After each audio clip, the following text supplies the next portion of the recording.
E aí galera, beleza? Carlos aqui, trazendo mais um vídeo pra você no canal Nerd Oji-san. E dessa vez eu vou falar de Shingeki no Kyojin, capítulo 136, onde traduzindo seria ali Entregue Seus Corações ou Dedique Seus Corações. Saiu aí mais cedo do que eu esperava, tem muita informação interessante ali. A loucura continua, tá tudo caótico, tá tudo desesperador, a gente não faz ideia de como isso vai acabar. O capítulo começa com o Gabi tendo uma conversa com o Reiner, né? Reiner tá meio que indignado porque ele não queria ter visto as crianças ali. Ele queria que Falk e Gabi ficasse lá no navio, só que aí Gabi explica que o navio acabou não resistindo à transformação do Titã de Falco, ele acabou afundando. Gabi, claro, como sempre, tá super determinada aí pra participar dessa guerra e ela tem até uma ideia de como ela pode parar esse estrondo, agora só Deus sabe como, né? Porque parar um estrondo daquela porrada ali de Titã destruindo todo mundo, não sei. Então vamos ver aí o que é que tem na mente dessa menina, né? O que é que ela vai aprontar dessa vez.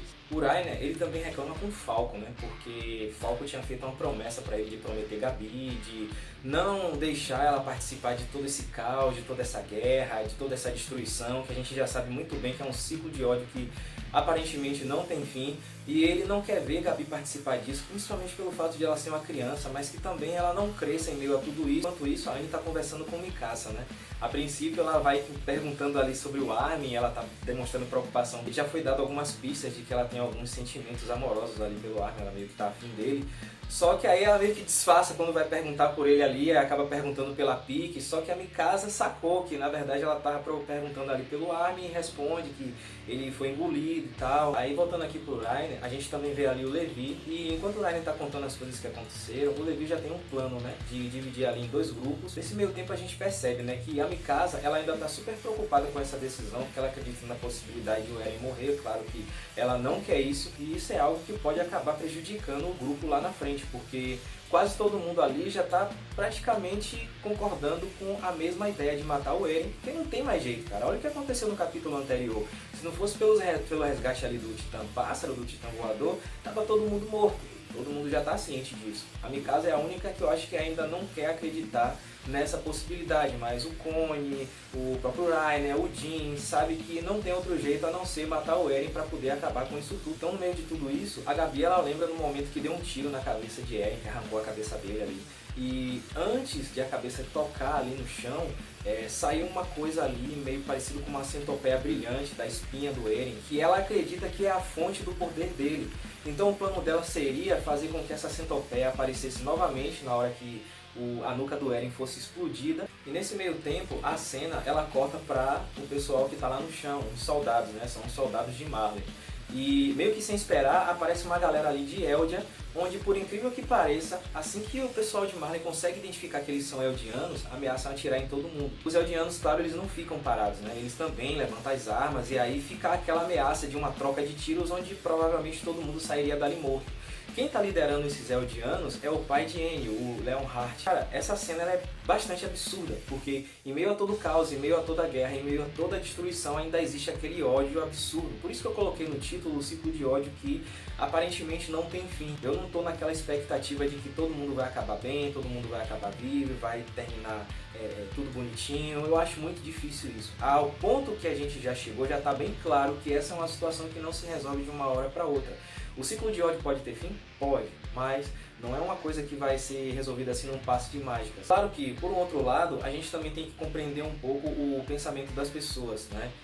Existe um conflito que já está acontecendo há muito tempo e o pessoal de Marley acredita que os Eldianos são demônios e que eles podem se transformar em titãs a qualquer momento. Aquela guerra, aquela disputa, aquele ódio que já existe há muitos anos. Então, em meio a toda essa guerra, em meio a toda a fragilidade que está do pensamento de cada um, da mente de cada um ali, eles tomaram essa atitude de levantar as armas sem pensar duas vezes, né? Mesmo diante de uma situação tão caótica onde as pessoas deveriam se ajudar. Isso é até compreensível, essa reação, mas que não deixa de ser absurdo porque essa era uma oportunidade onde poderia todo mundo estar se ajudando, onde poderia eles se agruparem para, sei lá, fazer alguma coisa, mesmo sabendo que não ia dar em muita coisa, porque o estrondo tá passando por cima de todo mundo, pode ter arma que for, mas não tá dando em nada, mas pelo menos eles morressem juntos lutando ali, só que não é o caso. Aí no final dessa cena a gente vê o soldado Miller, né, que é o que tá liderando todo mundo ali, e aí ele prepara uma arma, ele tá muito inseguro, a gente percebe isso na expressão dele, é como se ele não tivesse querendo fazer o que ele está prestes a fazer,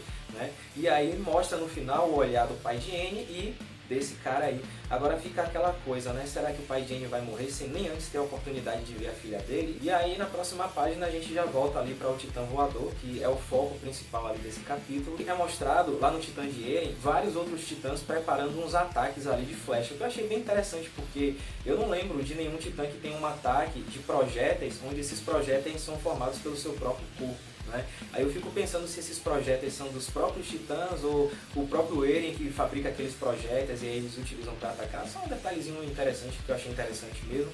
Aí nessa hora o Reiner ele fala para poder o Falco acelerar e aí ele faz umas manobras ali evasivas, e aí o plano começa, né? E aí quem vai na frente é o Jin e o Reiner. A ideia é que Reiner utilize ali o poder dele de titã para poder distrair os outros, acabar com os outros titãs, enquanto isso o Jin vai na frente para finalizar a detonação da bomba que vai explodir o pescoço de Eren. Nessa hora a gente vê o Titã Martelo de Guerra ainda tá cravando lá a Pique, que no último capítulo a gente viu ele atacando a Pique, com aquele suspense todo. É uma personagem que eu gosto pra caramba e nesse capítulo eu passei a gostar mais dela porque ela mostrou que o titã dela é super eficiente, não é só um titã de carga, vamos dizer assim, não é só um titã tático, é um titã também que serve para atacar e muito, porque logo ali a gente vê ela, no caso, se desprendendo do titã dela para em seguida atacar o titã martelo de guerra por trás. Então ela é bem estrategista. Eu acho que assim, não apenas o fato de o titã Kart ter toda essa resistência, mas a Pique, eu acho que ela é bem habilidosa, ela sabe usar bastante o poder do titã dela e isso fez com que ela fosse um potencial de batalha incrível ali. A gente vê nas cenas, ela conseguiu derrubar acho que foi uns 4 ou 5 titãs. Teve um momento até que o Jin pensou que ela ia morrer, mas ela foi super inteligente, ela se desprendeu novamente do Titã para poder atacar novamente, revidar, e ele deitou mais 2, eu achei isso super legal, então estou curtindo muito mais a Pique. Agora, claro que a gente sabe que isso não é o suficiente para vencer a batalha, ela sabe disso, mesmo que ela falou ali, não, eu tenho resistência, enquanto eles não conseguirem me destruir, eu posso derrubar 100 titãs, mas ela sabe que isso não é o bastante, tem muito mais do que 100 titãs ali para poder enfrentar, então ela vai dar tudo de si para poder Jin conseguir chegar lá e detonar a bomba. E nessa hora a gente vê também a Annie ali que consegue identificar qual foi o titã que engoliu o Armin, né? Aí fica ainda aquela dúvida se é um porco, se é uma vaca, se era um não sei o que, enfim. E o grupo que ficou responsável por resgatar a Armin foi Annie, Mikasa e Connie. E aí depois a gente vai para uma próxima página onde tem o Levi. Levi tá se sentindo super mal por ele estar todo destruído ali, não tá em condição de batalha, a perna dele tá quase toda ali estraçalhada, certo? E aí ele começa a fazer umas reflexões da promessa que ele tinha feito para Evan. Aí a gente vê também os três personagens principais ali, né, que é o Eren, Mikasa, a gente vê ali também o Armin. A gente também vê umas cenas da Hanji com outros soldados ali, onde tem toda aquela reflexão a respeito do mundo que eles desejavam, que era um mundo sem titãs, e que se não fosse para ter um mundo sem titãs, olha a chuva, vocês estão vendo chuva, do nada começou a cair uma água aqui, mas enfim. E o Levi também ele ressalta que ele não se arrepende de ter escolhido o Armin ao invés do Eren para poder herdar o poder titã colossal. Aí aquela coisa, a gente vê aonde tudo isso levou, aonde eles conseguiram chegar. Tá difícil? Tá, mas ainda tem uma chance de derrotar o Eren, ainda tem uma chance de acabar com tudo isso. Então talvez por essa razão o Levi ele não tenha nenhum arrependimento. É claro que a gente está falando do Eren. Eren ele é super habilidoso em batalha, tem muito mais experiência, então talvez ele também conseguiria feitos incríveis como o Titã Colossal, mas mesmo assim o Levi é o tipo de cara que ele não se arrependeria de uma decisão, mesmo que essa decisão fosse deixar o amigo dele de lado.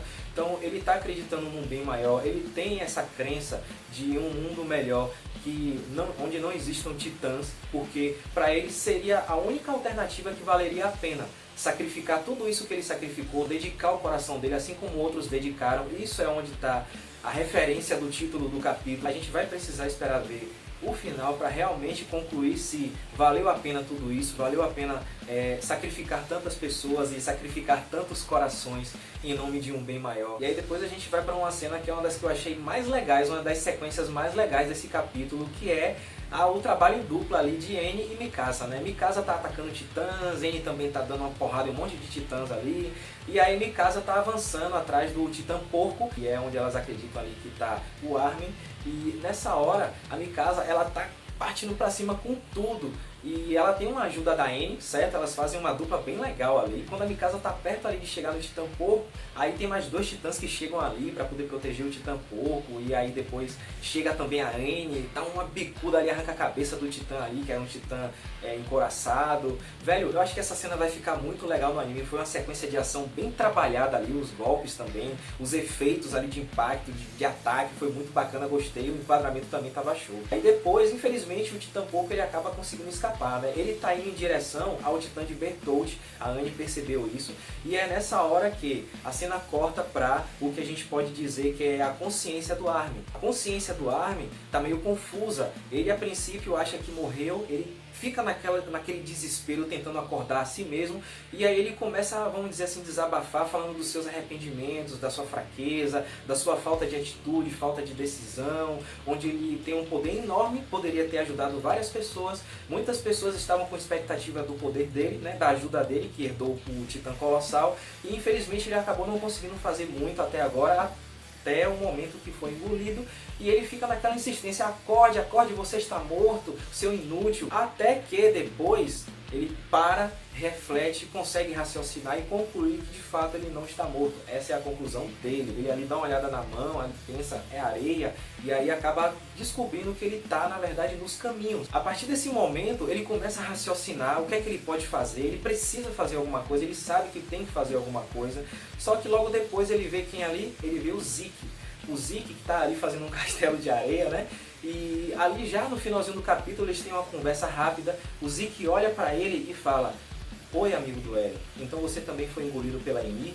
E aí o capítulo acaba. A primeira coisa que me chamou a atenção é: quanto tempo será que se passou ali para o Zeke? A gente sabe que nos caminhos o tempo corre de uma forma diferente. Além disso, fica também aqueles pensamentos: poxa, em que estágio esses dois personagens estão? Será que eles estão próximos da morte?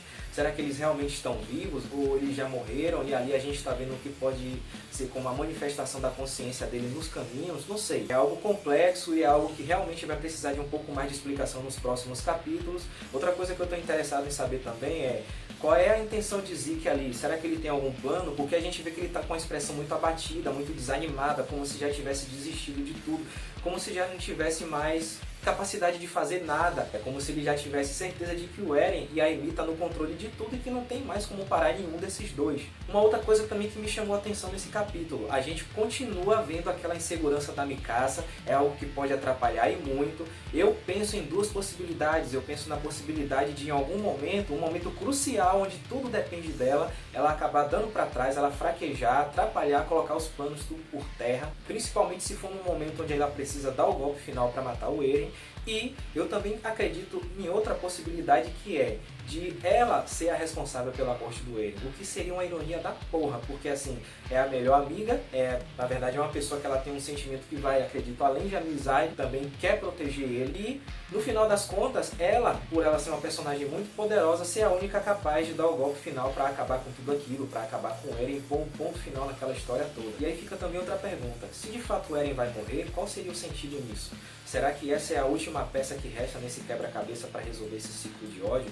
Ou será que realmente esse ciclo de ódio tem como acabar? Imagino assim, que enquanto existir o poder dos titãs, isso não vai acabar nunca. Acho que uma possível solução seria eliminar de uma vez por todas o poder de todos os titãs desse mundo. Talvez nessa geração isso não acabasse, mas talvez nas gerações seguintes, depois que não existisse mais os titãs, esse ciclo de ódio poderia chegar de fato a um fim. Esse seria um final que eu poderia achar interessante. A gente sabe que essa história não é um conto de fadas, mas que pelo menos esse ciclo de ódio tivesse um final, né? Não de imediato, mas uma coisa, um processo que levasse um tempo, seria algo bem mais realista. Mas é claro que, quem sabe o final é só o autor mesmo, é ele que vai contar pra gente aí nos próximos capítulos. Só tá faltando 3, o mangá vai acabar em abril, infelizmente. Foi uma notícia que saiu recentemente, então não tem jeito, é esperar. E eu pretendo trazer o review desses próximos capítulos também, para poder a gente encerrar essa jornada e que seja um final digno de uma obra tão incrível que eu adoro, que eu gosto pra caramba, que é Shingeki no Kyojin. Então a gente se vê no próximo vídeo da review, valeu? E se você gostou desse vídeo, dá aquela curtida massa. Se você ainda não é inscrito, se inscreve no canal, ativa o sininho aí das notificações para não perder nenhum vídeo, e a gente se vê na próxima, falou? Tchau, tchau!